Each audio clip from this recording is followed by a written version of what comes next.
Okay, we're going to walk through the steps of how to create your signups for parent-teacher conferences. And the first thing I want you to do is go to Zoom. I have been doing this using Edge because every time I try to do it using Chrome, I keep getting error messages and it doesn't save my progress.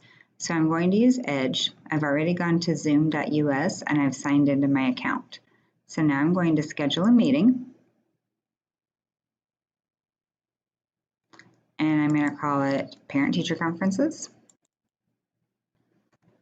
And I'm going to go ahead and put in the date for when this is going to take place.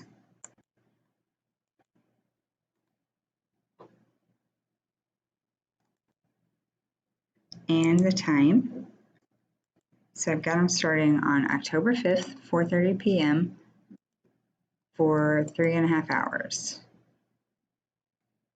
All right, so I'm going to set this up as a personal ID. I don't normally use this one because we want it to generate automatically changing numbers so that if somebody uses this, they can't get back into your ID room. But for this one, because we're going to have these going over multiple days, we need to use the same room. I would say that you should go ahead and have a passcode, and you can just make it your name so that it's easy for people to remember. And you need a waiting room as well, because you don't want a parent coming into your conference while you're still having a conference with another parent. So I'm going to leave the video for a participant and the host both on. Audio, I want either the computer or the telephone audio to be able to be used. I don't want anyone to be able to join before I'm there, and I don't want it to be required that users have to be authenticated. That would mean that they have to create a Zoom account before they can join the meeting. So I'm going to leave both of these unchecked, and I'm going to go ahead and save my meeting. And then while I'm here, I'm going to go ahead and I'm going to copy this ID number. So I can get it either from right here or from the meeting ID number up here. It's the same number, but you're going to need that to create your link when we go back to SignUp Genius. So I'm going to create a sign up. We're going to start from scratch here. All right, so we need to give it a title. Select my group, my category, and my layout. Remember, you need to choose one that doesn't have this little ribbon image because those are the ones that indicate that you have to have the paid account to be able to select them. So I'm going to save and continue. And now that I've got my design chosen, I'm going to create my slots. And I'm going to start by choosing my dates.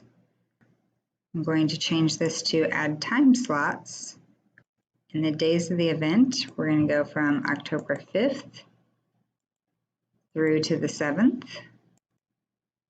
But I'm not going to include Tuesday, so I'm going to uncheck that one.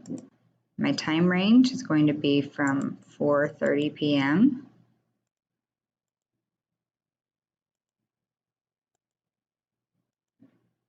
until 8 p.m.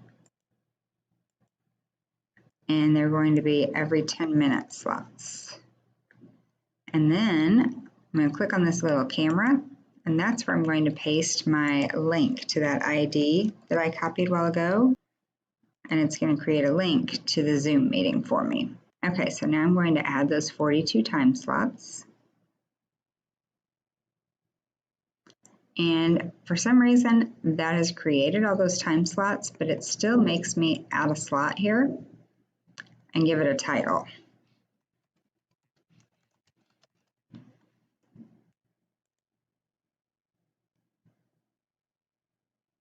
All right, so now it's indicated that there's only one conference for each time slot. So I'm finished with adding my time slots, so I'm going to save and continue. And now I'm going to see what kind of information I need from my participants on the settings page. I'm going to require their name and their email. I'm going to change this comment and make it a little more specific. So please indicate if you would prefer a phone conference instead of a Zoom session, an update. I'm going to leave that one optional and click More.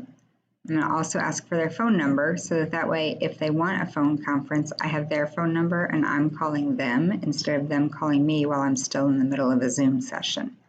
And I'm going to add a custom question. because we want to know the first and last name of the student since so many of them have different last names. And you do need to ask for first and last name because otherwise you're going to get people that just write down Emily. You need to word it this way because for some reason you're not allowed to use any special characters in this field like an apostrophe. So then return to sign up, and I would make this question required. Then you also want to click this gear wheel and check to hide the names and comments from participant view. That way, after parents have signed up, they won't see who else has signed up and they won't know who is asking for a conference. Okay, then under preferences, under general settings, I would uncheck the box to allow people to swap slots with each other. Then I would click on notifications. I personally would not want to be notified every time somebody had signed up. And then it's going to auto-generate reminders for all of the parents who have signed up, but I personally would change that to 1 day instead of 2 days in advance. You don't need to worry about the restrictions tab or the integrations tab. So you're ready to hit save and continue.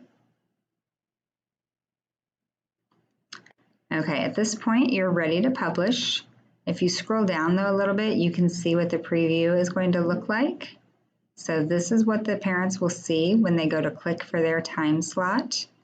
And then if you click on participant form preview, this is what the form that they're going to fill out will look like. So the form where they're going to type in their name. If they want a Zoom session, they can type that in here, or if they prefer a phone conference, their name, their email, their phone number, and then their student's name. So that's a preview of the form that they're going to fill out. So if you're ready and that looks good, you just hit publish. And here is the link that you're going to copy and add to the spreadsheet that Mr. Krosno sent out. At this point, you are almost finished, but you do need to go click on View and then select the print version because you need to change and customize what information you see on this spreadsheet. So once a parent fills it out, you'll see their name and their email and their phone number. You have to go up here to the print settings, and you need to indicate that you also want to see the comments and the custom question. So that will change that so that you actually see a little more information there. And I think that does it for you. It will auto-generate those emails and send those to the parents with that link for you.